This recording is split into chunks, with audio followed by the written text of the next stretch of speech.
All right, cool. So welcome. Glad y'all could manage to make it over here from our power outage on the other side. I'm Dave McAllister. I'll be our moderator for today's panel, which we're going to talk about sort of how to maintain a healthy balance of your work and your life. This is pretty important as a topic set, and we actually can see quite often where things have happened.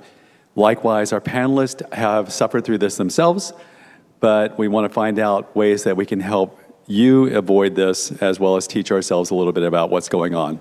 This is designed to be an interactive session. Please feel free at any time to raise your hand, shout out a question, or anything like that.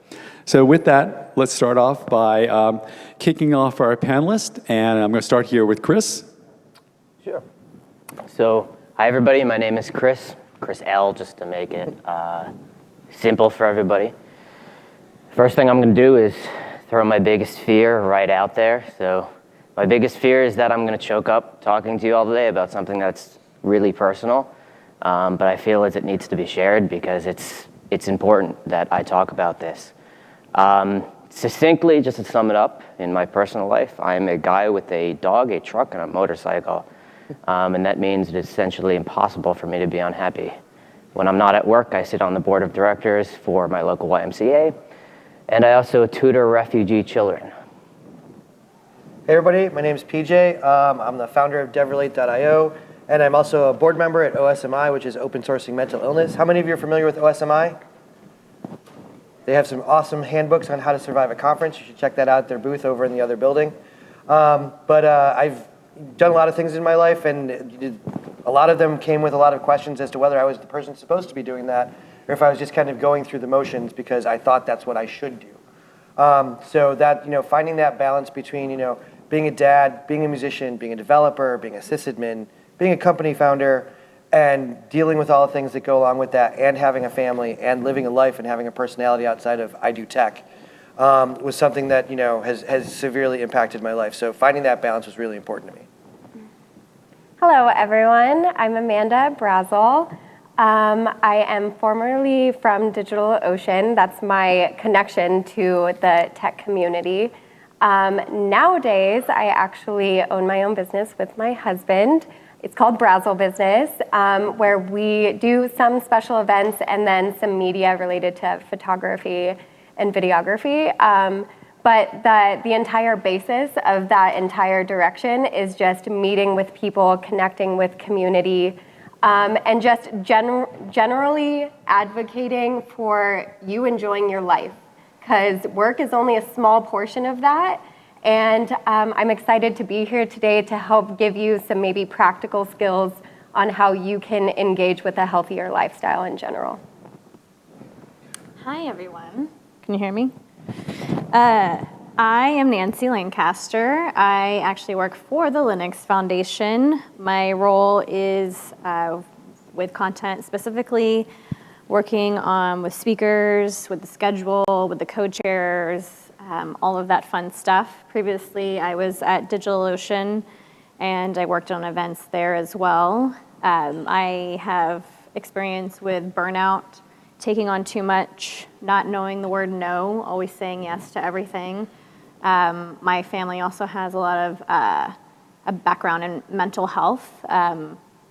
My brother has schizophrenia, and my mom's very passionate with the National Alliance for the Mentally Ill, and through that we've really kind of honed in on different skills and paying attention to mental health and trying to erase the stigma altogether. So it's something that's very passionate in my life, and I have used those to make sure that I don't burn out again, and with the work that I have at the Linux Foundation.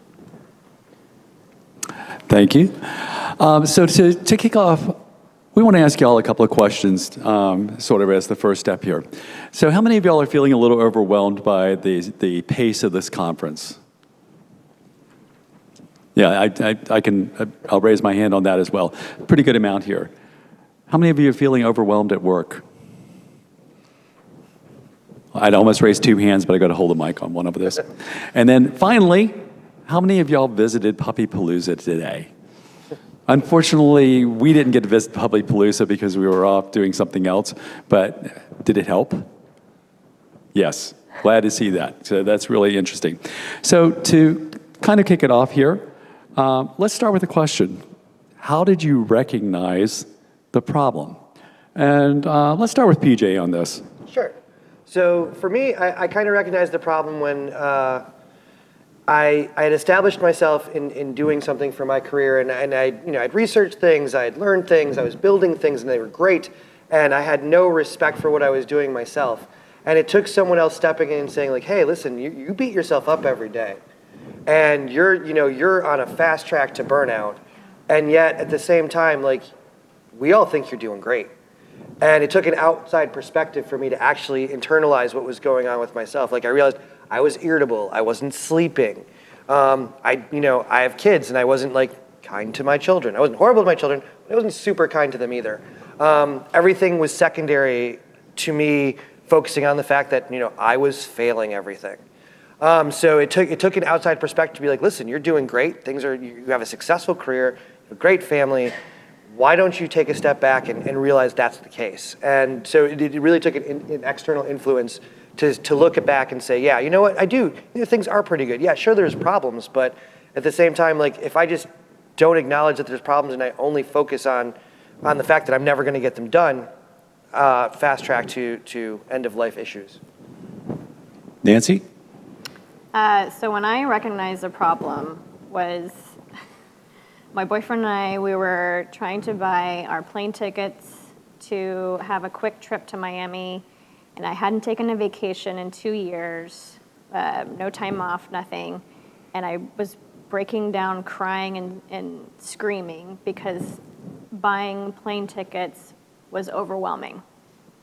Just that simple thing of another task added, even though it was supposed to be a trip to relieve stress, that little task was too overwhelming to me. And I was like, that is not normal. And when I got to Miami, I was also a miserable mess and was trying to juggle tasks while on vacation and knowing I didn't have any backup and trying to figure out how do I make this work. And I couldn't unplug. Right. It's that idea that you can't have a vacation. Can't have a vacation. Yeah. How about Chris?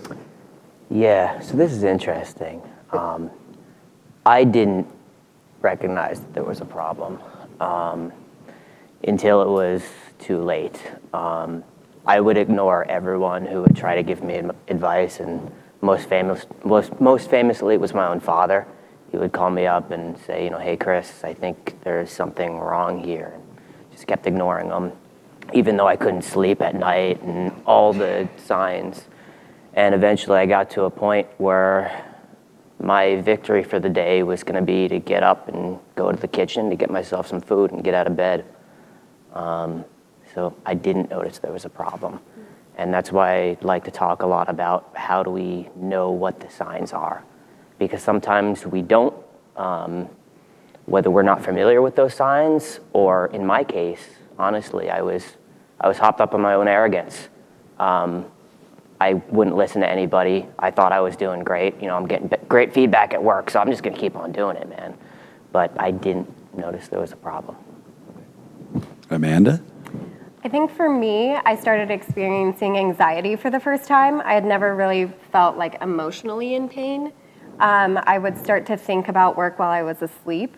I wasn't enjoying like my personal endeavors so much anymore, and it was hard for me. I love that you guys said that like someone brought it to you.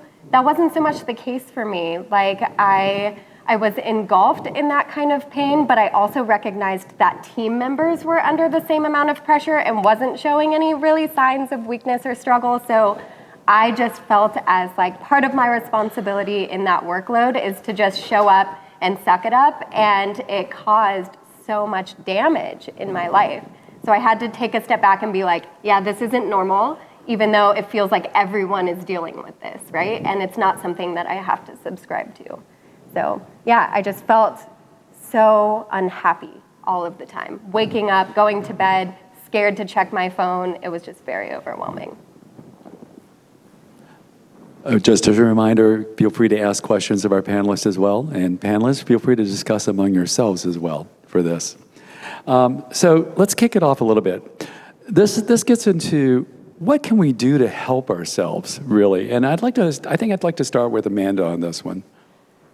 Once I realized that there was a problem and that I was really struggling, I made my commitment to myself first.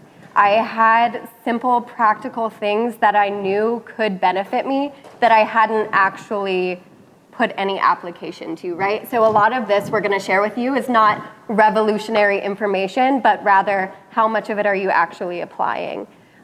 So for me, I started with my morning routine. I would wake up, I would check my phone, I would see my emails, and I'd be stressed from the moment that I woke up. So I committed to myself that I wouldn't do it, that work could wait the extra hour and a half. So that was my first priority, and it was really, really challenging, right? Because I was in a people-facing role. People needed me. I was kind of the face in the internal HQ. So I knew that I was needed, but I needed myself to take care of myself first. So I changed my entire morning routine. I didn't use any screen time before I got to work. I began stretching in the morning, and that helped me feel a little bit more grounded and calm. I actually had like 5-minute breathing exercises that I would do, and then tried to engage with some resources, media, as far as, books and reading before I even got started with the day. And that helped alone, just grounding myself before I got involved. And then the greater portion was letting people know how I felt. So there was a bit of accountability to that, right? Like I was trying to be better for myself, but we're all going through this, and sharing that experience, trying to get people on board with what the support that I needed also helped with maybe a bit of self-accountability for others, so. Yes. Yeah.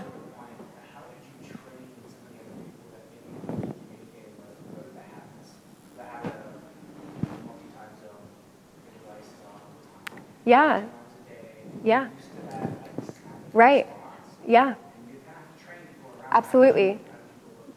Communication in general, letting people know that like I'm not available. And yes, there are situations where that's outside of, what can be expected.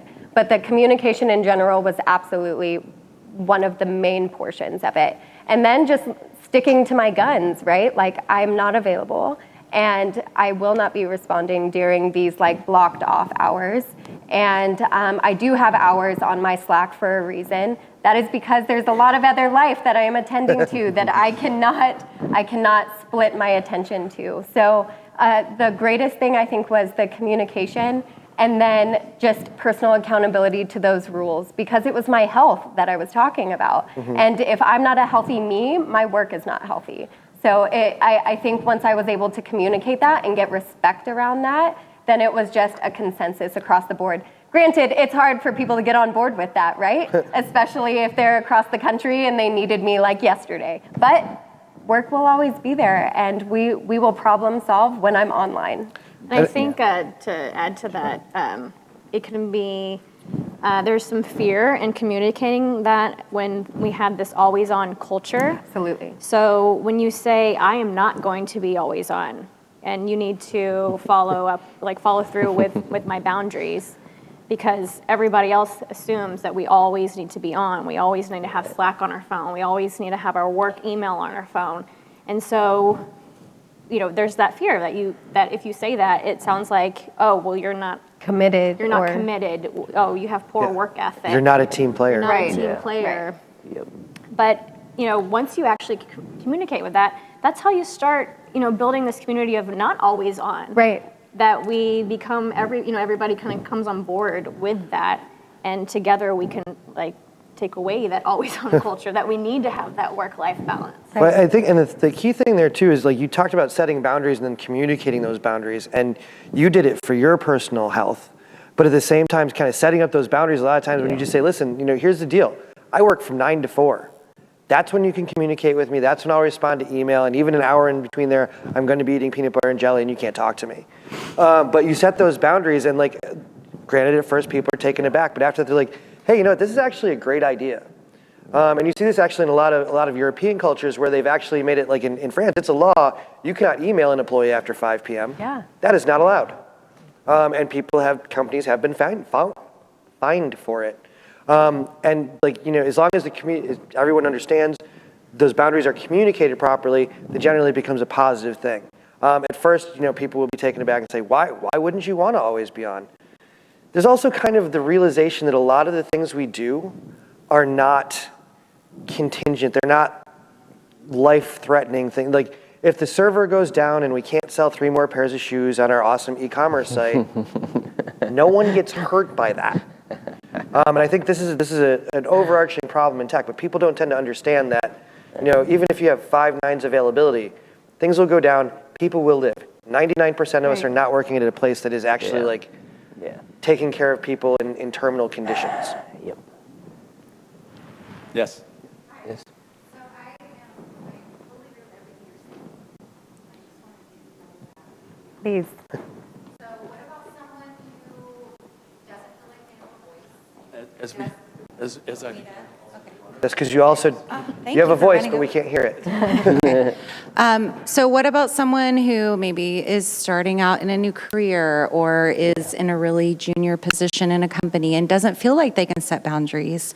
Or say their boss is like, yeah, no one's going to die, but we're going to lose a whole lot of money. And Sure. somebody's going to be mad at me and that's going to get me in trouble, so I don't want you to do those things.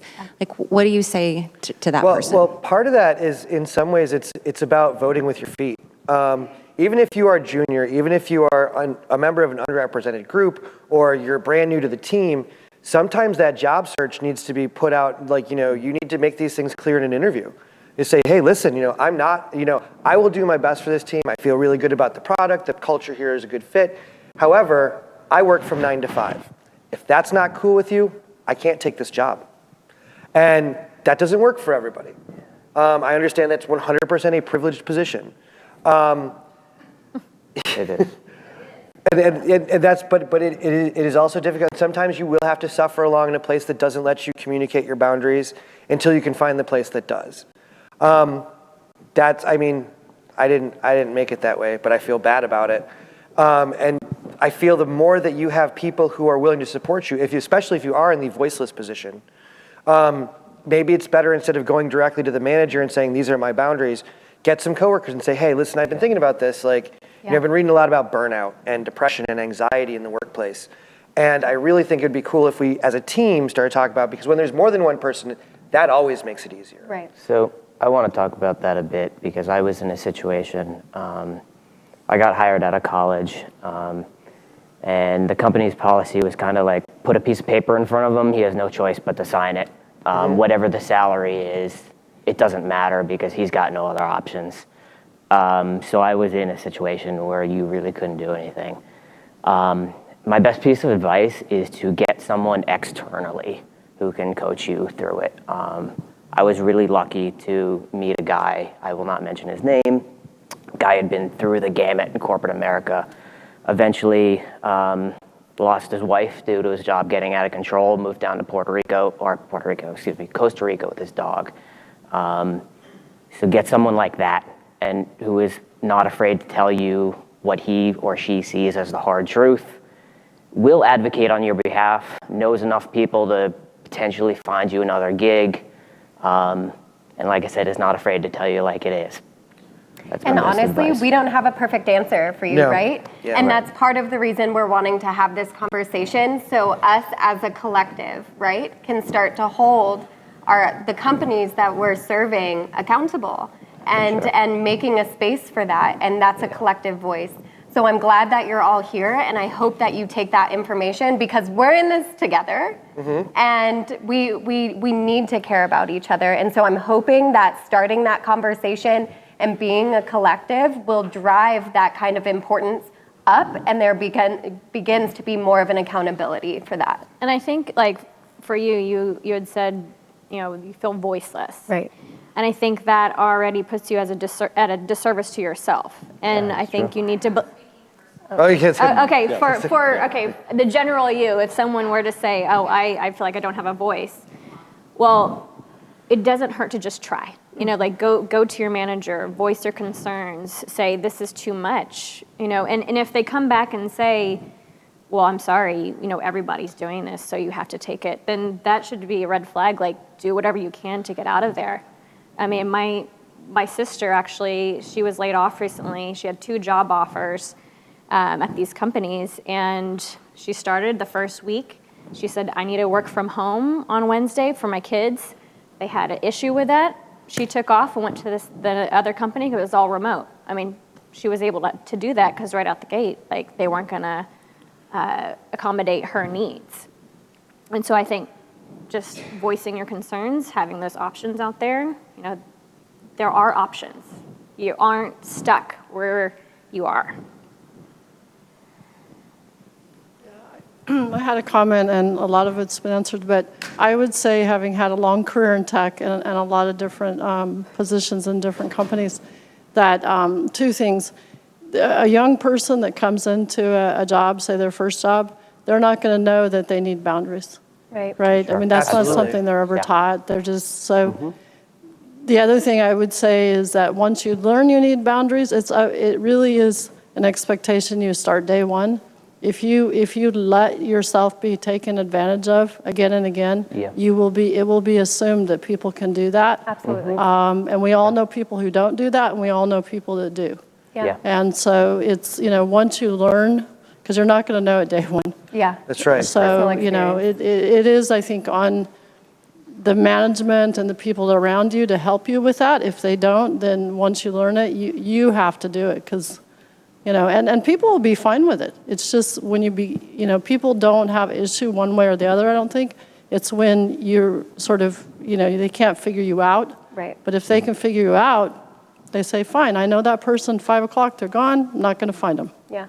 Right, and I think one of the things that you said too that I think is really important is, like, you know, you've had a long career in tech. I've had a long career in tech. We've all had experience in tech. It's kind of our responsibility to spot those things. And when we see someone who's voiceless and coming through the door, and clearly, you know, maybe they're just out of college and they don't know, don't wait for them to come ask you for help. Spot it and say, listen, you know, I see that, you know, I know it's your first week, and I know you're trying to make an impression, and you think that staying till 8 o'clock at night is the right thing to do. But, I mean, let's be honest, day 1 was paperwork, and day 2, you still don't know what you're doing yet, so what the hell are you doing here till 8 o'clock? Like, I know you're trying to set a tone, but you're actually setting the wrong tone. Right. Especially anyone who comes in, whether they're junior developer or they're trying to come in and say they're the next 10x developer that you're pulling in, tell them to stop.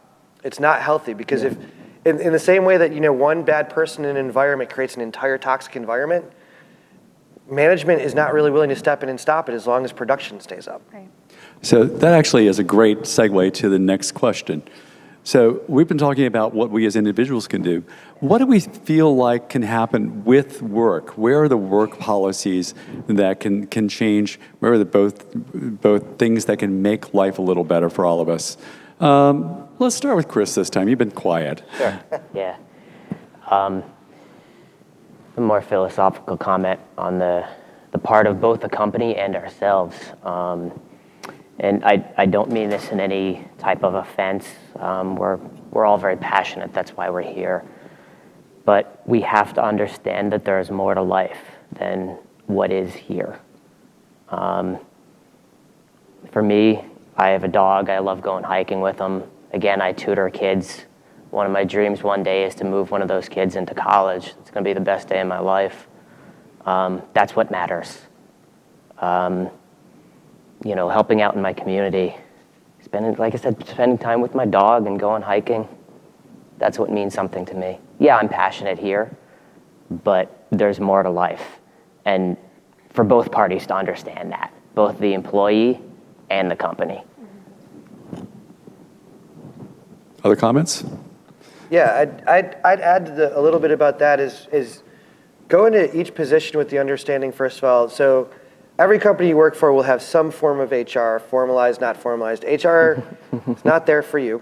They're there to protect the company. But they also have the information on how the company's protecting themselves. So when you're going through an interview process or you're going through a time of trouble, find out like what is the company's policy on mental health? Do they help out? Do they give you time for that? Or do they cover psychological or physiological, not just physiological issues with the health insurance they're providing you? Do they provide health insurance? It's supposed to happen, but it doesn't always. Is anyone on staff trained in mental health first aid? I mean, it's a one-day program. It costs $150 anywhere in the United States. Every organization that has more than 5 or 6 people in it should have someone who's trained in mental health first aid. Find these things out. And there's great, like a lot of people put this into their policy. And you hear a lot, especially in the startup world, these people that say, we want to make our employees' lives better. Ask them how they're doing it. Just saying like, yeah, we gave them a MacBook and we've got a kegerator and a fucking ping pong table, Right. That's not making anyone's life better. We'll fix that in post. Sorry. You were the first one who broke the rule. We are passionate. We are passionate. But yeah, I mean, like really, like when they say we're trying to make our developers' life better, we're trying to make our employees' lives better, go straight to this. Either go to HR or if you can, go to one of the founders and say, how? How are you helping me how are you ensuring I don't suffer from burnout? How are you ensuring that it's not work before my regular life? And again, in the interview process, if you can, make things clear. Say things like, hey, I have an active lifestyle. I go hiking with my dog. I have kids. I'm a hockey coach. I'm also in a band. You should come see our show. They're never going to come see your show. But like just making those things clear that you have these things that you want to do. Dave and I worked together for a while, and we actually helped to run a place called mhprompt.org, which was like before OSMI. We helped people talk about mental health in tech specifically. And that was great because it was a policy of the company to support this, but also an opportunity to reach out to the community and do something good. So find out what kind of programs are available. Find out what the policies are. One sec. Yes, questions are useful. I'm still about 10,000 steps short, so you're in the back of the room. So I lead a site reliability engineering team, people in lots of different time zones. I agree that mental health is a priority, and I also agree we're not running heart monitors or things keeping people alive, but what about the people whose job descriptions do include being on call 24/7? What concrete steps can companies, managers, leads make to make people's lives better? I mean, just saying I only work 9 to 5 doesn't work for SREs. Sure. And you've got a great point there. I mean, sometimes you work in mission critical systems or you're an SRE and you have to have an on-call. Having someone on call is important. Have an on-call rotation. Yeah, but I mean, like finding, like making sure that someone isn't saying like, they're not volunteering their time beyond what they're supposed to do. If you have the understanding, like, yes, you're going to be on call, you'll be on call for 24 hours. No one likes to be on pager duty. No one wants to be there, but it does happen. But making it comfortable so that, hey, they're trained if something does happen. Like, you're on call, that doesn't mean you're going to be called. If you are called, you're in a comfortable enough situation to make sure whatever steps need to be taken can be taken. That's really what it's all about. I mean, we know that there's parts of the job that are going to require outside of regular hours, but managing that as best as possible and make sure it doesn't rely on such a small group of people or a single person is what's key to making sure people are comfortable and can do it. So I would recommend as a manager to do a gut check with your employees. Say like, hey, I know it's been really busy. You've been on call, X amount of hours. You've been doing this. What can I do to make sure you have a balance in life? And my manager happens to be in the back here, and I'm doing a call out on her because she is phenomenal. I am very blessed with the manager that I have because she's so good at that. She will say, hey, you've been working 45 hours, 50 hours this week. Take off Monday. She will make sure that I have that balance and I'm not going to burn out. And I'm forever grateful. And that there are those structures, but then you also have things that you can personally control, right? Like, how deeply are you breathing? Are you filling your lungs? Have you eaten nutritious food, or are we surviving on Red Bulls and chips? Like, are we sitting in positions that support that, right? Do you have enough support in your chair? Are you standing up? Are you getting some movement in your body? All of those are factors that contribute to your wellness and your focus and your productivity. And yes, I'm saying those things, but really checking on ourselves and truly, are you drinking water? Like, are you hydrated? These are all factors that might feel so small, but significantly contribute to your mental wellness. So what advice do you give to people that are like a remote workforce? So I work from home. I find it really hard to step away. It's not work pressuring me. I just enjoy what I do. But like when I used to work at a job, I'd shut my laptop and drive home, and that would be like the decompression time. Yeah. But now I don't feel like I have that anymore. Like, it's so easy to go downstairs and just, Get a dog. Honestly, it's a timer. Children. It's seriously a timer. Yeah, I had a dog. Yeah, the dog will start whining at me at like 4:30, and he just doesn't stop. And he's an active dog. He needs exercise once a day. I have clear start hours, so I work from home as well, and I have my own personal boundaries. So you have your boundaries that you might set with your coworkers. You have to have boundaries for yourself as well. Right. So say I'm signing off at 6 p.m. As if I go into an office. I go in 8, 9 in the morning, but I sign off at 6, and then I have dinner with my boyfriend, and I have my life. In the morning, I'll go exercise and everything, and have my clear set working hours. I have lunch. I leave. I close my laptop. I make sure I step away. When my watch goes off and says you need to stand up, I will stand up and I will walk around. I'll go outside. I'll make sure I have that, and that's done wonders for me. Because otherwise, when you work from home, it's so easy just to get up and go straight in and say, I have all these tasks I need to do today, and it's so convenient. I can just start right out the gate, and then you're there for 8 hours straight, and you didn't get up once. I've been working from home for 8 years, and one of the biggest things I've done is I have a work computer, I have a personal computer. Right. When I'm done working, that computer is done. It stays in my office. The personal computer is for side projects, hacking on stuff, recording stuff, whatever.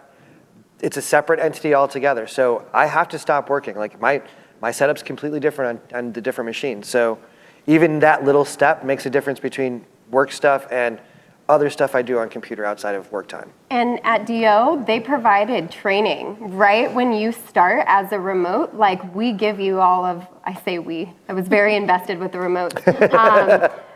We would give them literally practical information about that. Like, treat it like you're going to work. Get up, put your clothes on, and eat breakfast before you even start the day. Mm-hmm. You have to be intentional about that. Otherwise, your personal space bleeds right into it. So you have to have those mile markers. Even with your family members, it's like, I'm done working, but I have this half hour where I can't engage with you because this is my commute and decompress time. That is so important, and make space for that.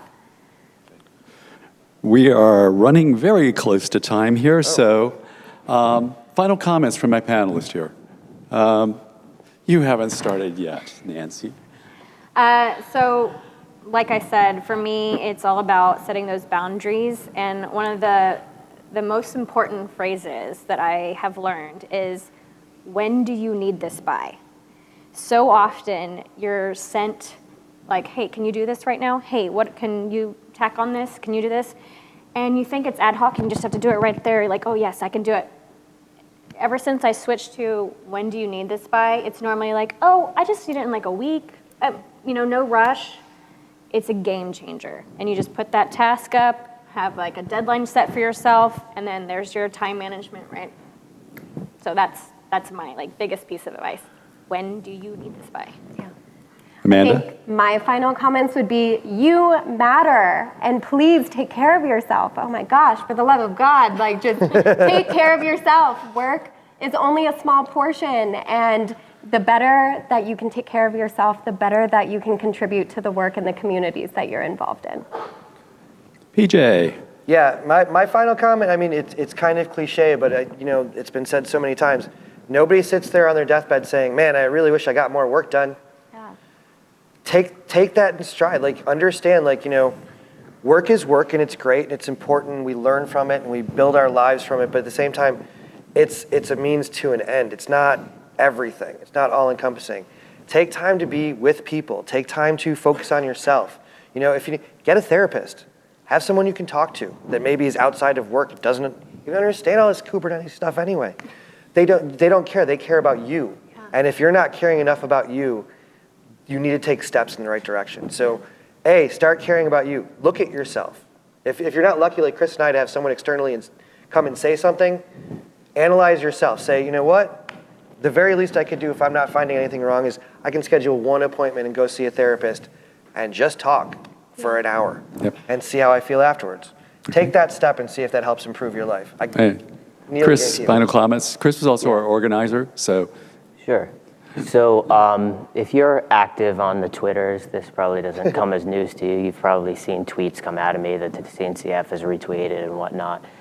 But what has honestly floored me at this conference is that to see the outpouring of support about mental health. Because honestly, in my position, I didn't think anyone cared.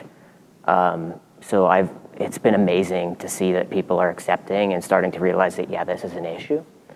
And I think one of the amazing things about breaking the stigma and talking about mental health is it's kind of like the Me Too movement in the way that all it takes is for one person to break that stigma and say, hey, I had this situation and it really sucked. It kind of screwed with me.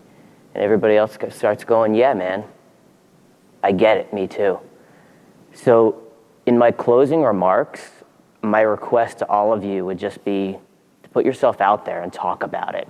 Don't worry about getting yourself blackballed or whatever other consequences. Or you're never going to get in their job again. Yeah, just please talk about it.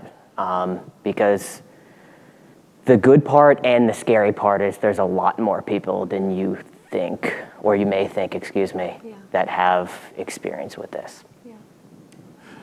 So a couple of things. Under each of the names up here are our respective Twitter handles. If you want to just reach out and talk to any of us one-on-one, we'll be around after this panel. Feel free to grab us as well. But feel free to reach out. You know, just while we were putting this panel together, the insights and the compassion through this panel really came through. And so I really do invite you all to reach out, chat with us, and help us get this larger message out. With that, thank you for attending today, and enjoy the rest of the conference. And hopefully y'all petted all the puppies for me, because I'm still missing them. I hope they're there till 4. So. We got time. We got time.